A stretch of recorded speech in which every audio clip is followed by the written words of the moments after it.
This is Marna Weston with the Samuel Proctor Oral History Program. We're speaking with the Mayor Emeritus of Gainesville, Rodney Long, as well as County Commissioner, one of our outstanding business people in Alachua County, here in Rosewood. Thank you for talking to us, Mr. Mayor. My pleasure to be here. It's a great day. What does Rosewood mean to you? Well, Rosewood is a symbol of reflection now. When you look at the tragic events of 100 years ago that happened in an area that's close proximity to Gainesville, where people who were massacred based upon a lie, that fled to our city of Gainesville, all of their properties were taken and stolen, families destroyed, communities destroyed. We must come back and memorialize and remember so these types of things don't happen again. We don't have the Rosewoods of America and the Tulsas of America where these types of things happen. So it's important that generations to come understand the historical significance and importance of these types of events so we can have some safeguards so it doesn't happen again. But most importantly, we have to document it to make sure that the world understands and the world knows. You talked about reflection, and as we look around, we see corporate sponsors here, CNN, they're giving out free pizzas, as well as the descendants gathering for what will probably be a very emotional occasion. What are your thoughts on how America is now looking at Rosewood as a place of study, something to acknowledge as opposed to something which in the past had been kind of covered? Well, it's important that we bring to the forefront and continue to bring to the forefront the Rosewoods and the Tulsas of America. But in our climate these days, especially in the last 6 years in America, race has not been one of those things that we've been really wanting to be honest brokers and deal and talk about, even in the state of Florida. So it's important that we have corporate America that comes in and to be able to provide the resources so the word and the story can get out. Mm-hmm. We're out here in rural Levy County, but Gainesville, of course, is a center of business, of the biggest city close to here right now, and many people fled from Rosewood to the Gainesville area for shelter. Do you know people who are related to the actual descendants in Rosewood, and what is your connection to Rosewood from the Gainesville side of things? Well, the only person that most of us know whose relatives were part of this is Liz Jenkins. And Liz Jenkins was one of the first people that worked with the Martin Luther King Commission that I organized back in the early 80s. So that is the closest connection that I have. But I've had the opportunities over the last 4 weeks to meet and talk with Gregory Doctor, who's with the Rosewood descendants and Remembering Rosewood, that's coordinating all of the events. And I wanted to make sure that what they were doing, we can coordinate with them and make them a part of the events that we're doing King Celebration throughout the next 10 days. So to me, it was good to meet him, and I'm glad that we're having these types of events. Although it's a centennial, I think we should actually have things a little bit more memorable other than these big events.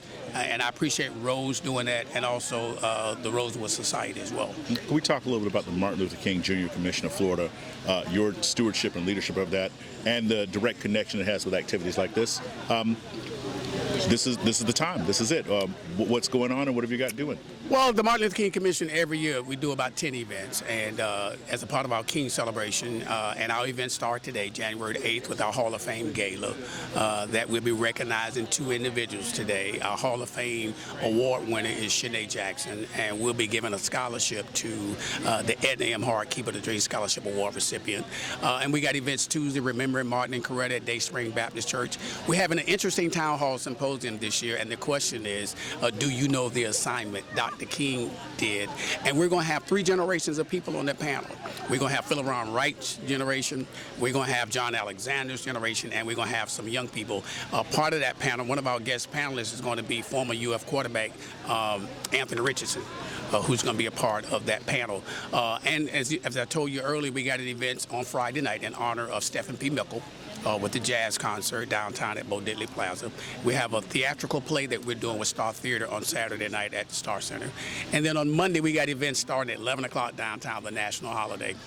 We have our enshrinement program. We have the parade at 12 noon. We have the 1 o'clock program at Citizens Field.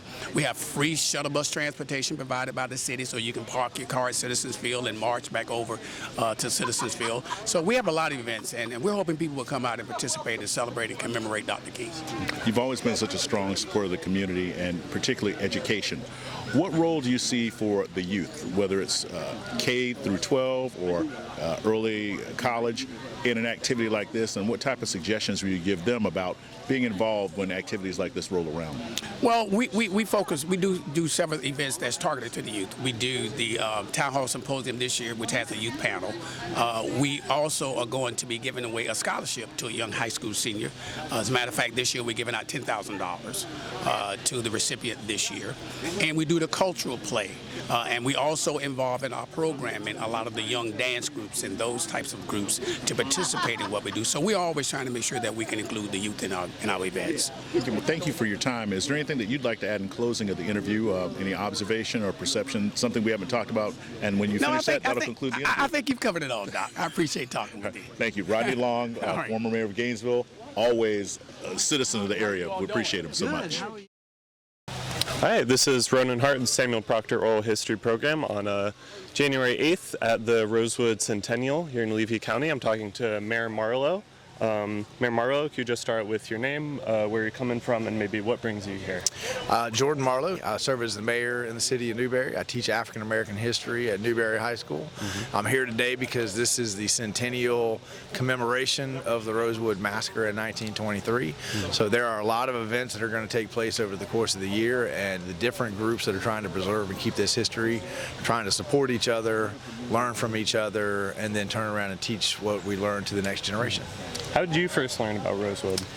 You know, I learned about Rosewood probably from the movie that came out in the early 90s as a kid myself. And I'm not sure that you would necessarily call that a whole lot of learning, although I've heard that the movie is fairly historically accurate, at least for the broad strokes. And you know, so it was kind of a pop culture phenomenon for a little bit there. Driven right by Rosewood on the way to Cedar Key for years and years, and never known the history that is just right off of the road, never known the depths of the stories. And so probably for me, I began this in 2017 when the city of Newberry began a conversation about truth and reconciliation. And Miss Lizzie Robinson Jenkins showed up to our community meeting, and she has been a great supporter of Newberry's efforts. And so this is a small way to repay her for what she's done for our community's attempt to look at our racial history, to help her and the folks who are working on this preserve the Rosewood history. Yeah, that's wonderful. So I guess what do you wish more people out there knew about Rosewood? Maybe what's something that people have a misperception about Rosewood, you know, along those lines? Oh, that's a good question. I mean, I think I would start with my first wish is that people knew about Rosewood. In the first place, yeah. You know? And it's one of the interesting things because in my mind, Rosewood is probably one of the most recognizable words in America's racial history. And even within that, there's so many people who have never heard about this. I think that for the people who have heard this history, you know, for me, it's always about the individual lives that were affected by this, the depth of the trauma, what happened to the people when their town is razed to the ground, and where do they go, how do they end up, how do they survive, how do they handle that, deal with it, grapple with it, make sense of it. Those are the things that I think, those stories of survival, I think, help us in all kinds of ways learn about survival. Yeah, so what do you think about the Centennial so far? I think I saw you yesterday at the well, there was a Centennial kickoff yesterday in downtown Gainesville, which I should have answered. You know, one of the reasons we went to Bo Diddley Plaza was to tell that part of the story, to link the city of Gainesville, which is where the KKK were having their rally on New Year's Eve in 1922. They came from Gainesville to Rosewood to massacre the people and burn the town down. Understanding that these instances are not located just in each city, that they have regional impact, that people come from all around to participate in them. I think that helps us understand that when we're talking and dealing with these issues, they're larger than just Montgomery, Alabama, or Selma, or Birmingham, or Rosewood.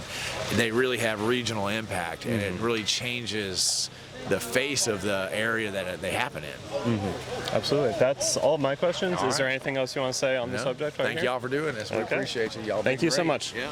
All right, this is Ronan Hart, Samuel Proctor Oral History Program on January 8th at the Rosewood Centennial Remembrance in Levy County, and I'm talking to... Kathy Hersh from DeLand, Florida. Oh, well, that was going to be my first question, name and where are you from? So DeLand, what brings you from DeLand to here today? Well, Dr. Dunn is a friend of mine, and we've been out here to the property before. I am an oral historian, and I am just very committed to getting Black history, particularly in its rightful place, which is side by side with quote-unquote white history. Yeah, absolutely. How did you first learn about Rosewood? Probably reading Dr. Dunn's book, or maybe, I think, perhaps in the Miami Herald.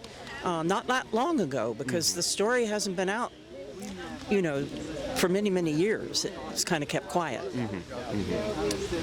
So what do you wish more people knew about Rosewood, or maybe what's something that you've learned about Rosewood in the last 2 days? Well, I wish more people knew what happened here, the terror that was caused here, that caused people to disguise their where they were from for many years. I wish people could also understand that women and children were evacuated here through a train provided by a white person, and that there were white people who did help. Not all the people involved who were white were killers. So that's an important part of the story, I think. Okay, that's all my questions pretty much. Is there anything else you want to say on the subject? Well, it's a beautiful day, and this is, I think, just the beginning for this place. I think someday this place is going to look different than it does now, and I'm hoping that we can save Mr. Wright's house, the lone building left standing from Rosewood, which belonged to the white grocer who was involved in helping people escape. Excellent. Thank you so much. Thank you. Good afternoon. Today is January 8th, 2023. It is close to 2 p.m.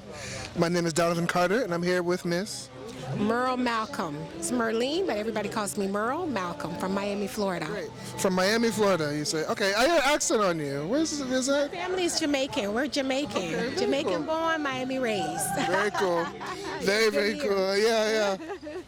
What brings you here to Rosewood today? I am fortunate enough to be a part of this program. It's called Teach the Truth. And this is Dr. Dunn, who is actually standing to my left. He bought property here. And so this is our first trip, and I was fortunate enough to be a part of it. I actually got on the trip because 2 people canceled at the last minute, and I got one of the spots. But I wanted to come because this is about learning the truth, so we can teach the truth. We're in Florida right now where we have a governor that doesn't even want us to say the word racism, racist. And you know what? We're tired of being uncomfortable to make other people comfortable. So it's been a journey here. Yesterday we were in Mims, Florida at Harry and Harriet T. Moore's museum. He was one of the first martyrs of the civil rights movement. He registered over 116,000 black people to vote at a time, and he was killed for it. He and his wife were there. They bombed their house. They were murdered for doing that. So we stopped there yesterday. And the thing that's amazing, why I'm so grateful to be here, is because these are the untold histories. Because I'd never heard of Harry and Harriet T. Moore until this past August. And so now we know the story of Rosewood. I know the story of Rosewood on the surface because of the movie. But coming here, I've learned so much, and to walk where our ancestors were. I'm Jamaican, born, raised in Miami, but these are still our people. And to say this, their blood was spilled here, and they need to be remembered. We need to say their names. We need to know their names. It was very sad to me. We went to the cemetery, Shiloh, and we couldn't find their graves. And I'm saying, we don't know who was buried here. And then to find out that the people had to change their names. So we have to first know the history so we can share the history. Every other culture is allowed, and race of people are allowed to share their history, their stories. And all we have is oral history. We have some books, but it's not systematically taught in school the way it should. And so we have to keep fighting for that, and that's what I'm here for. And to think Dr. Dunn has dedicated his life to doing this and didn't think it robbery to invite us to be a part of this. And we have Lululemon, the company that's sponsoring, so we didn't have to pay for this trip. So I am deeply humbled to be here. I'm so grateful. I've learned so much. I'm 56 years old, and I've learned so much in these last few days. And so I'm thankful to be here. This has been a moving experience. It did something to me this morning, though. I really had to get rid of some trauma. So you talked to me at a good time, because I got it out. So I thank y'all for what you're doing, and because we got to tell the stories. We have to tell the stories, and we can't be afraid to tell the stories, because that's what I was saying to myself. So many times we're silent because we don't want to offend people. But every time we're silent, we are denying a part of our soul, our spirit, and it takes its toll on us. So for me, I'm learning to speak up. That's why I didn't mind doing this interview. I'm going to speak up and speak out, because we have a right to be heard. That's Dr. Dunn right there. Dr. Dunn, can I bogart him into my interview? This is the gentleman who is responsible for us being here today. And I'm going to say it. I said it on the other camera. I'm so grateful for this. I'm so thankful for this. You're going to make me cry. Stop. I appreciate it. I'm and so I glad told for them we didn't have to pay a dime. That's right. It's on We us. didn't have to pay a dime. And so thank you for all that you're doing and all that you've done. We appreciate you and your family and your team. Thank you. I just want you to know. Thank you. Dr. Marvin Dunn. The Dr. Marvin Dunn. You're going to make me cry. I'm done. So that was awesome. See how life is. So unless you have questions for me. Sure. Well, let's see. Well, what do you said that you learned a lot here. What's something that you're going to go back to Miami and tell your students, because you said that you're a teacher as well? What's something that's maybe at Rosewood or something like that? Brave enough, and I use the word brave enough because I work in a school that's very Trump leaning. So we don't talk politics ever. But I'm going to share my story of my experience this weekend with my students. I am. And I'm going to tell them, and I take the consequences that come. I'm going to share this story. So that's what I'm bringing back to my students. I'm going to tell them who Harry and Harriet T. Moore were and why they were killed. And I'm going to share with them this story of Rosewood because it needs to be told. I'm probably going to get reprimanded for it, but I will deal with that. Yeah. So that's being here has said I need the courage. It's given me the courage to say, you know what, I got to do that. Because I used to do that. But in the climate we're in, you know how we suppress and we shut down. So yeah. So that's what I'm going to do. Well, that's incredible. Thank you so much, Ms. Mariel. Appreciate it. What y'all are doing, keep up the good work. If you ever in Miami, look us up. I'm also with the South Dade NAACP. I'm the secretary. So look us up. We'll do. Well, thank you so much. Enjoy the rest of the event. Looks like it's going to get started soon. Yes. So thank you so much. This is Ronan Hart with the Samuel and Proctor Oral History Program on January 8th, 2023 at the Rosewood Centennial Remembrance here in Levy County. And I am talking with? I'm Paul Croce. Okay. And where are you coming from? I come from DeLand, Florida, in Central Florida. Mm-hmm. And what brought you here today? Well, I teach at Stetson University, and I teach about Rosewood. It's going to be part of a course this spring. So I had an opportunity to get a ride. I heard about this event, and I thought, what a great opportunity to walk the walk of the material I'm going to be teaching this spring. Absolutely. Have you gotten anything so far that you think you'll be able to take back to the classroom? Anything you've learned? Well, something very tangible for starters. I'm going to show students a piece of rosewood from Rosewood. Oh, yeah, I saw they're giving those. And I'm also going to show the little bag of dirt from the landscape here. And that's in keeping with, I do believe it's part of the Equal Justice Project coming out of Alabama.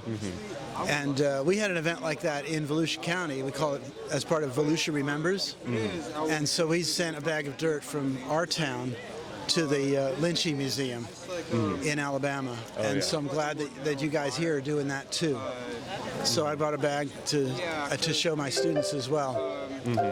So do you remember how you first learned about Rosewood yourself? Gosh, I've been teaching it now for a couple of years. How did I first learn about it? I think I just saw a passing reference to it in a magazine or a newspaper. Oh, I know. In 1997, there was a Orlando Sentinel article which had a spread about Rosewood and the memory of Rosewood. Because, as you may know, the Florida legislature did a reparations for the damage, the destruction, the tragedy of Rosewood in 1994, and the Sentinel had an article about it.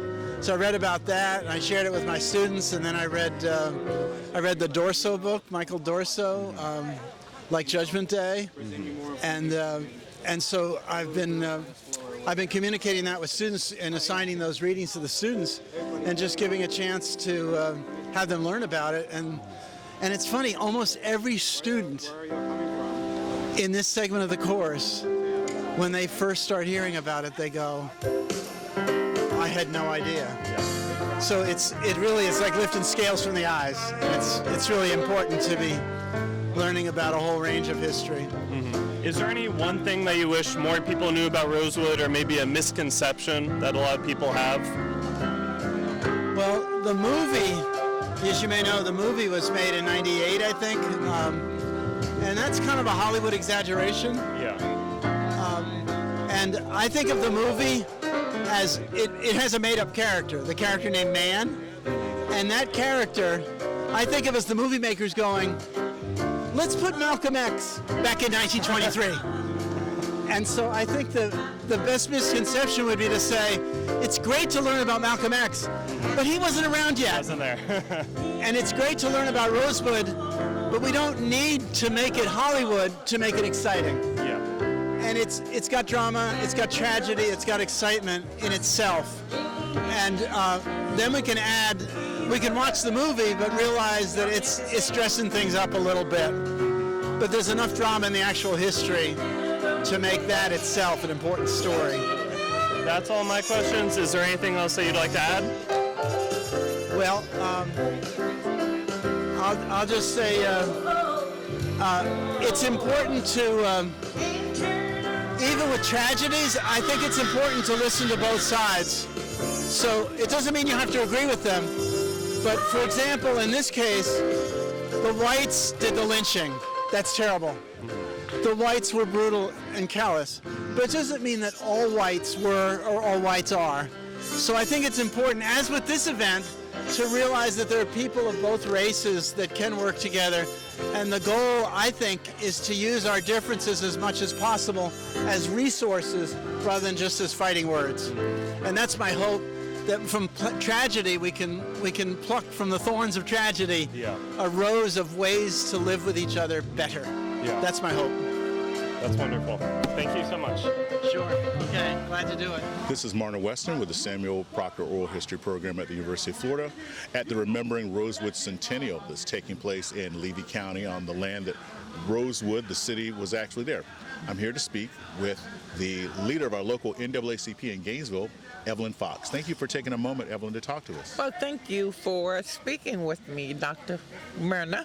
Well, I'll go ahead and receive that. It's coming. Okay. Anyway, it's always fun to be with you and, Yes. and to see your community involvement. Anytime people go to things like this, they know they're going to see you there. Of course. What is your impression of this event? To talk about Rosewood, we have CNN here, some corporate sponsorship, a busload of people from Miami. What is the significance of not only that, but the people in the area that have kept the story of Rosewood alive all these years? Yes. Well, today I felt very touched to see all the people here. The 100th anniversary of the Rosewood slaying. It's kind of emotional for me, and I wouldn't miss it for anything in the world. So I'm glad and I'm happy about the folk that's carrying the torch and keeping their legacy alive of Rosewood, and to see the young people here today, because after a while we'll move off of the scene, and they had an opportunity today to witness and to listen to some of the things that actually happened in Rosewood. That's a great point about education, passing the torch on. Yes. What do you think that the young people that were here learned today from your perspective as a leader? What did they learn? Well, I think they learned from Dr. Dunn today in his presentation about the railroad tracks being there, and how all the black people in this community, this was the African American community neighborhood right here, and this is where most of the lynching took place. So I don't think they'll ever forget that. Do you have any knowledge of direct descendants or individuals from this area personally? Yes, for years the only direct descendant of Rosewood was Miss Lizzie Jenkins. I usually come up here once a year, the 1st of January, and Lizzie has for years had an event out on the highway remembering the descendants of Rosewood. And there was a Miss Washington that lived in Gainesville, and she's passed on now, but she told me stories about her family living here and how they ended up in Gainesville on the train from Rosewood. Earlier, you had mentioned about the historic marker that's placed here. Could you Yes. tell me your knowledge about the Rosewood Historic Marker? Well, my knowledge is, Lizzie Jenkins worked tirelessly on trying to get this marker placed on the highway. She was so passionate about it.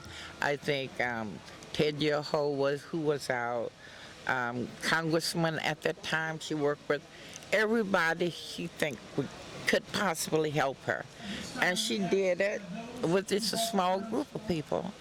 So I was telling one of the representatives from out of town today that I'm kind of hurt that Ms. Jenkins was not included in any of this today, nor was Sherry Dupree. They are our local historians who have kept Rosewood name to the forefront. So I'm a little disappointed that they were not included in this program, and I hope we could bring unity to all of the groups, because there's only one Rosewood, and everybody probably have a different story. But when you get together and tell it, I'm sure there will be some dots that you can connect. That's a wonderful point about coming together to tell Yes. the entire story. Yes. They've had song. There was an original song sung today. There was Lift Every Voice and Sing. Very special messages and introduction by Senator Tony Hill, Yes. Cynthia Chestnut, Oh, the she was keynote awesome. speaker. Let's talk about her keynote address. What did you think Oh, about that? God, listen, I've known Cynthia, I guess, since I've moved to Gainesville. This is the best speech that I've ever heard her make. She spoke today with passion and with feelings, and she did extensive research in order to do the presentation that she did. And the only other thing that was missing today in singing, the song that Lizzie Jenkins wrote about Rosewood. Have you heard it? I have not. Oh, God, you got to hear it. It is a country western song, and it is beautiful. And I would have hoped that they would have included that today. Well, I know that Dr. Dupree and Lizzie would both appreciate your words, and you're right. They've both done so much to Yes, serve Rosewood yes, alive. yes, What are yes. your hopes for Rosewood in the future? Now that it's we have CNN here today, so we've got our little camera and everything, but CNN is here. So it's a national thing. What do you think Yes. is going to come from this event today? Well, I think lots of contributions will come in to help restore and do whatever Dr. Dunn and others want to do with this property. I'm hoping it will be a national park with not so good of memory of what happened, but it will tell us where we came from and where we need to go. Thank you. Evelyn Foxx, president of the Gainesville NAACP. Thank you very much. Do you have any parting thought? Anything you want to say about the event?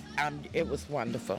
It was wonderful. Thank you very much for speaking with us. Okay, thank you. Proctor Oral History Program in rural Levy County out at Rosewood at the Remembering Rosewood Centennial, 100 years. yes. I'm speaking with State Representative, Florida House, District 21, Yvonne Hinson. Thank you for talking with us today. No problem. Thank you for asking me. So what are your impressions of this event? We've got CNN here, some corporate sponsorship, some folks coming on a bus from Miami.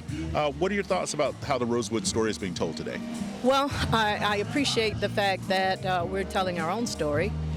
First and foremost, I appreciate the fact that a national or indeed an international historian find this to be important and is writing our own history about it and teaching the truth about our history, even though in Florida today, the story of the Negro and our plight in life is trying to be stripped away from us.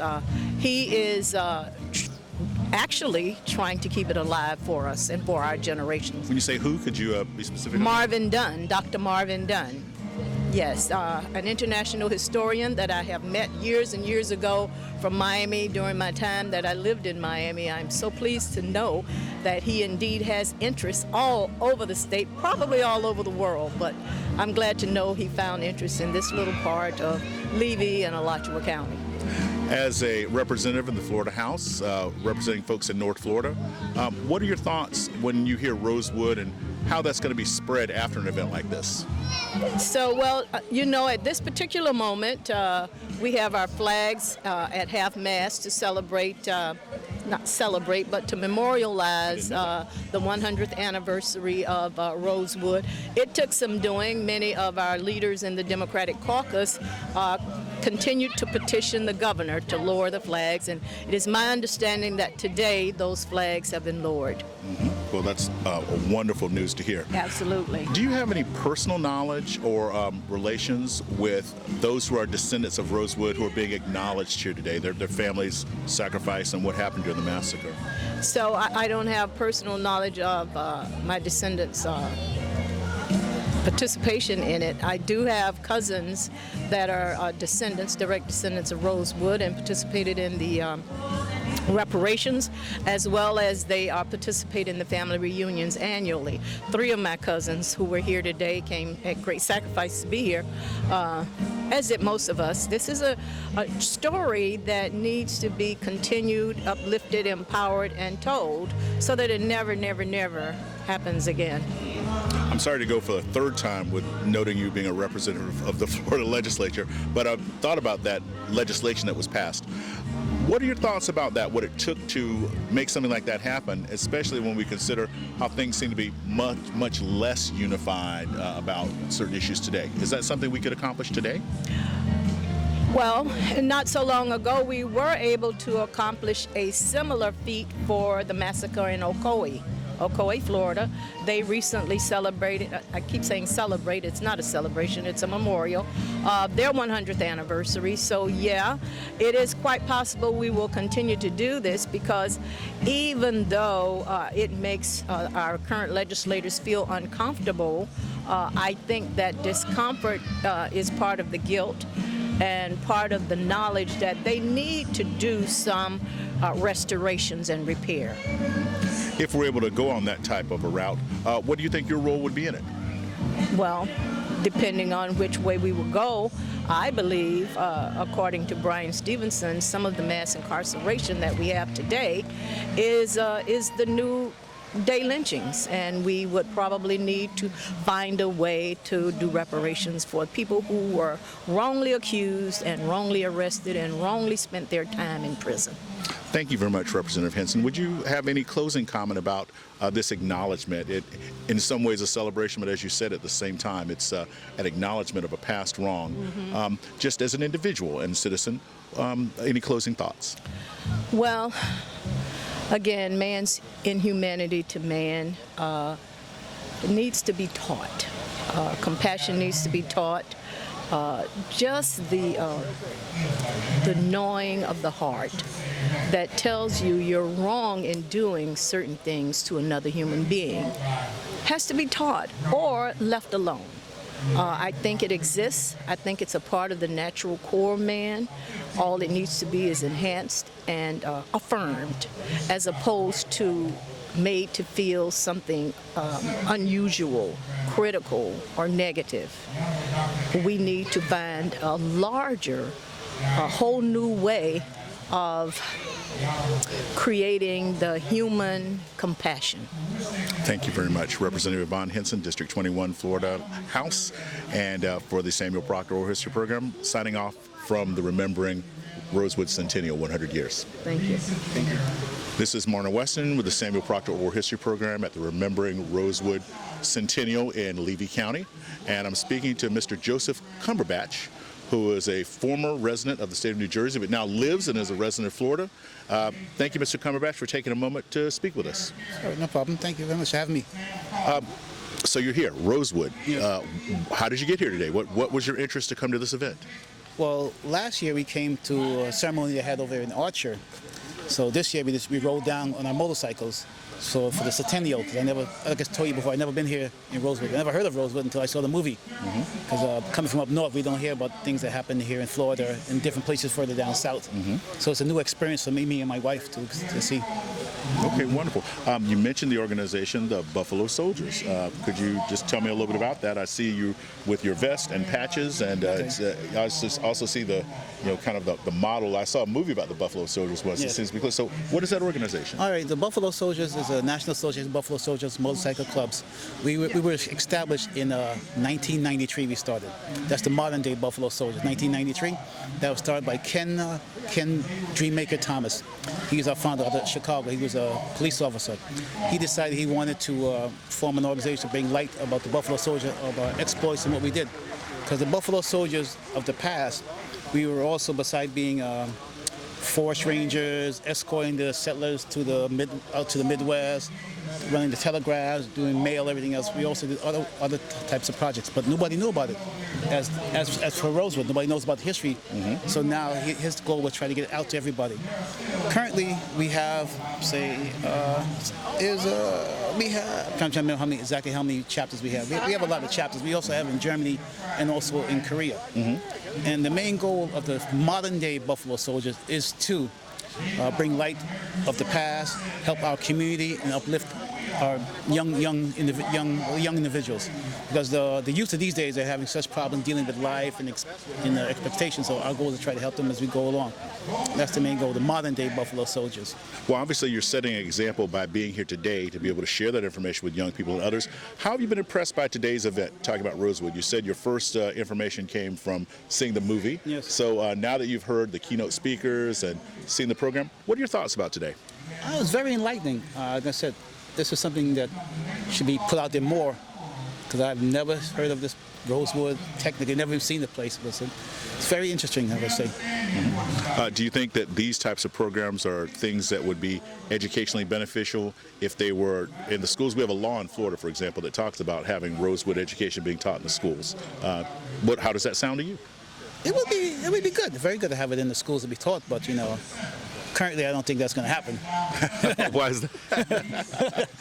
We can't talk politics of the Buffalo Soldiers. Sorry. Okay, understood. So about the Buffalo Soldiers more, you've been involved for a few years. What do you see as the goals for your organization? I know you mentioned that one of your officers might come over in a second and speak with us as well, but as a member, what are your thoughts about what you're doing in terms of mentorship and coming to events like this?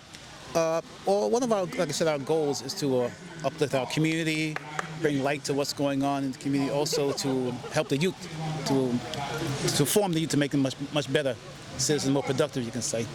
And what we do, like recently, for Christmas, what we did with our Orlando chapter, I'm in the Central Florida Orlando chapter, we gave 103 kids Christmas gifts through Walmart, of course. That's one of our sponsors, but that's what we do. Besides that, we food pantries, we help the homeless shelters, we do all that in our different communities. And that's our goal, is to try to just help everybody as we can and also bring light to the Buffalo Soldiers. Back to today's event, what was your most memorable part of today's event to you?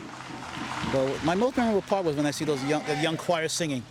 They were excellent. And then the keynote speakers, of course, but the young choir is very good. Well, Mr. Cumberbatch, thank you very much for speaking with us, taking the time. If there's anything that you'd like to add in a closing, thank you for the interview, and please tell us what that might be at this time. What else might you add that maybe something we didn't talk about or thought you might have? No, I have nothing at this time. That's it. Thank you very much. Thank you very much. This is Marna Weston with the Samuel Proctor Oral History Program here at the Rosewood 100-Year Remembrance Ceremony, and we're speaking with Mr. Tony Jones, and his writer name is Breeze. Thank you, Mr. Jones, for being with us today. Thank you. You're involved in an organization that participates in service and the celebration of motorcycle riding and all kinds of other things I'm sure you could describe better. I would like to talk about that, the Buffalo Soldier, but if I might first ask you, what brought you to this Rosewood event today? This is not our first time coming to Rosewood. As a chapter, we've come up here several years in a row. 2 years ago, we were over in Archer when they were dedicating to Rosewood. It's something that we do as a motorcycle club a lot. And we're involved in history a lot because of the 9th and 10th Cavalry Buffalo Soldiers, the history behind that. So anything history related, we're going to try and show our face and show that the Buffalo Soldiers are a part of history. So. What does Rosewood mean to you, and how does it add to your enjoyment of being involved in your motorcycle club to be here today? It's just history. It's Afro-American history. It's Afro-American history across this country that I feel as though is getting erased. But more so I can share this history and maybe entice other people to come out here and see what happened in Rosewood and see what's going on in Rosewood right now. Not only just Rosewood, but all areas around the country. When you look at the kids involved and the members of the community involved, how does it make you feel to be a part of that today? Oh, amazing. The kids choir, that was awesome. I mean, that to me, that was a pivotal point of the ceremony today. And when the choir got up there and the kids got up there and spoke, it was amazing. So. How did you first hear about Rosewood? Through our chapter historian. He told us about Rosewood several years back, and we came over to Rosewood as a ride for us, and just researching the history and of course the movie, but just researching history, just reading more about it. You know, you can watch a movie, but reading about it and just doing your own research, it just brings more into light to Rosewood and what happened. So. If I can share a personal note, you're the first person for a motorcycle club I've ever met. And you see the mythology on TV with all these organizations. You talk about taking a ride. What does that mean? How is that a part of your club that you ride somewhere together? Why is that significant, and what do you do when you're on those rides? I mean, as a motorcycle club, you buy a motorcycle for freedom, and to me it represents freedom, and a lot of other motorcycle riders. I mean, you look a lot around the country, you have motorcycle clubs that are good or bad or 1%ers, but the majority of the motorcycle clubs across this country, they do a lot for the community that a lot of people don't see. I mean, as far as the Buffalo Soldier, the Central Florida chapter, we're a 501c3 organization. We donate, we do Christmas drives, we feed the homeless, you name it. We're out in the community just as far as service. And as a motorcycle rider, you could do this for free, and all you gotta do is put gas in it. But we donate a lot of our time and a lot of our own money to help the community at large, especially our own general community.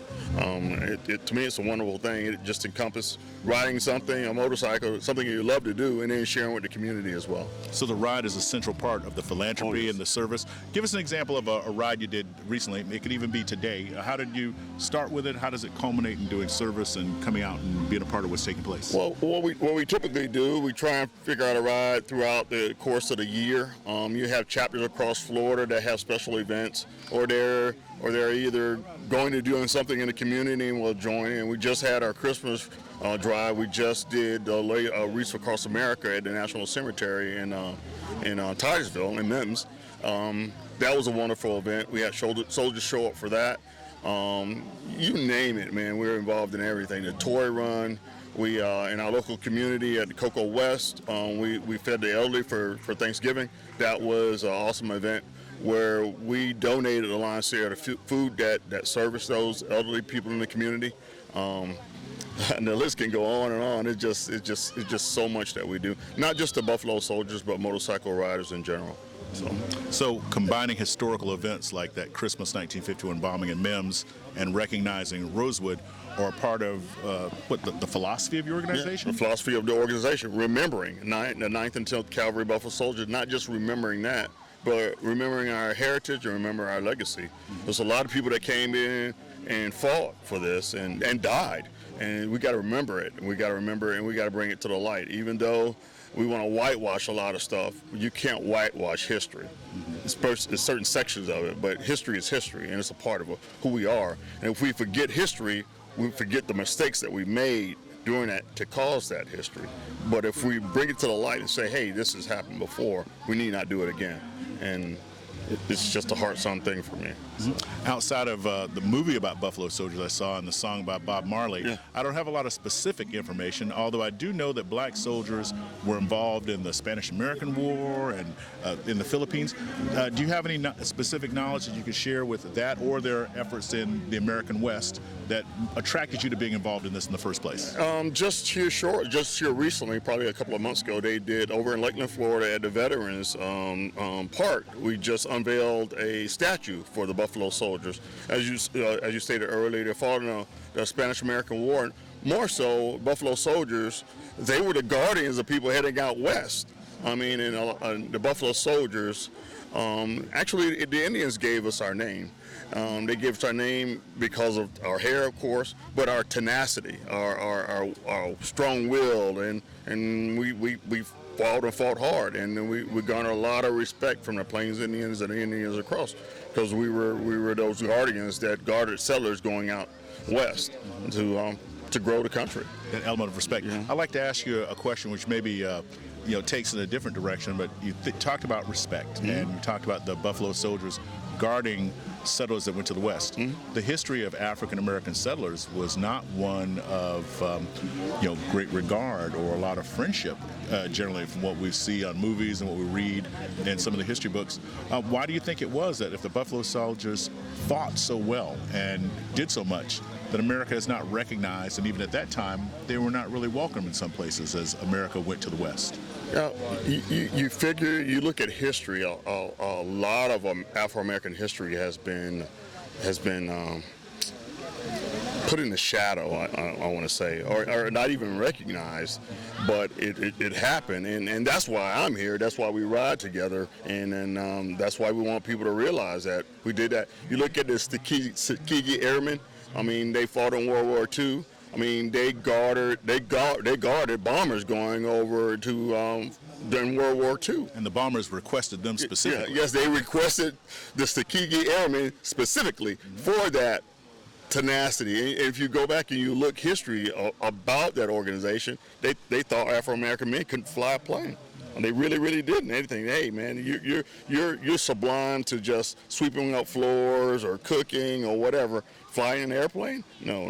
You guys can't do that. But as Afro-American people, we can do anything we want to do if we set our mind to it. That's just the way it is. And it's not an Afro-American thing. It's a white thing. It's an Asian thing. It's everybody has a right to live and prosper. And it doesn't have to, in my opinion, it hasn't anything to do with color. It's just your ability and your will and your strife. And when you, as an Afro-American person, you deal with a lot of strife. You just really, really do, and your strength to overcome that is key pivotal point to a lot of things that go on in this country. Thank you. It's interesting that you said that. So a part of this, your mission is to make sure that the underreported, underacknowledged past of African Americans in all walks of life is also looked at. Oh, definitely. All walks of life. Yeah. It doesn't make a difference. I mean, we're here to live, to love, and to learn. So, thank you. I'm talking with Mr. Tony Jones at the Rosewood 100-Year Remembrance Centennial. Thank you very much for your time, sir. To close the interview, is there something that maybe we didn't talk about, or something you'd like to, put a plug in for, or talk about something we didn't discuss? And with that, that'll conclude the interview. Hey, just Central Florida Buffalo Soldiers making it do what it do. Thank you very much. All right. Thank you. This is Marna Weston with the Samuel Proctor Oral History Program at the Remembering Rosewood Centennial in Levy County, and we're speaking to Mr. Samuel Bernard. Oh, pardon me, Mr. Samuel Bernard, and his writing name is Primo. He's a member of the Buffalo Soldiers. Tampa chapter. Good. So thank you for allowing me this opportunity. We are an organization that our primary purpose is to keep the memory or the history of the 9th and 10th Cavalry. We represent them. So back in 1866, when Congress enacted the Army Reorganization Act right after the Civil War, so all of these free slaves, right, they had nothing, absolutely nothing. So only what they did, they joined the military as a way to feed their families and to provide income for their communities, you know. So during that time, Congress created the 9th and 10th Cavalry units, the 124th, 25th, 134th, 1st, 32nd, and 33rd Infantry units. So these units came together to, what they did, they gave us jobs, such as we helped, what they wanted to say, control the Native American population. So the oppressor used the oppressed to oppress the oppressed. You know, so during that time, but as a Buffalo Soldier, where our name came about when we were tasked with controlling the Indian populations out in the West. So the Cheyenne, who we got our name from, so they saw this new warrior hit the plains, a warrior that they had never seen before, right? That had this curly hair and this dark skin, and so it said they look like the buffalo, right? So I like to think of so the warriors got back to the camp and they sitting around the campfire, right, just chopping it up, you know, and they talk about this new warrior. And then when I think about stuff like Buffalo Soldier, right? So what was the buffalo to the Native American? Buffalo was spiritual in nature, because it provided food, it provided shelter, you know, and all of these things. So, clothing. Yeah, and clothing, Housing. yes sir, and housing. So it was spiritual in nature to them. So the black soldiers, when they caught word of Buffalo Soldier. Yeah, I think. That sounds cool as heck, and I know the history of what the Buffalo. So we took that moniker and we wore it with pride. One thing that we don't understand, and that a lot of people don't know, Buffalo Soldiers were the first park rangers in the United States. Yeah, first park rangers in the United States. Also, we see this picture of Teddy Roosevelt and the Rough Riders marching up San Juan. That's the second picture. The first picture was actually with the black soldiers that got Teddy Roosevelt up to the top of San Juan Hill, but the Army and the government at the time, in their infinite knowledge, said that, if we show this picture, the white population is gonna have a fit. So again, they whitewashed history. I mean, that's been a problem throughout this thing. So in the state of Florida, so we have 8 chapters in the state of Florida. We have 148 chapters across the country. We have a chapter in Hawaii, and also as a chapter in Germany. So, and our membership is composed of mostly retired military, retired police officers, retired correctional officers, and then you have the odd man out like me, not retired from anything. I'm still working. I joined this organization as a way to help uplift our community, because we believe in education of our community. We do scholarships, scholarship funds. We also do things around Christmas for underprivileged children, turkey drives, speaking engagements. So I joined this organization because it was a way for us to shed a light and to give some inspirations to our youth, because when you know better, you do better. But you got to know better, and to know better, you got to be taught. So this is an opportunity for us as black men to step, and women, let me get that, black men and women, for us to step up and to give what's so freely, well, maybe not free, but through life experiences, you know, because I'm from a country. I'm from Little Rock, Arkansas, right? So, and I want our youth to understand what some of the things that we went through in order to have these quote unquote freedoms that we have today.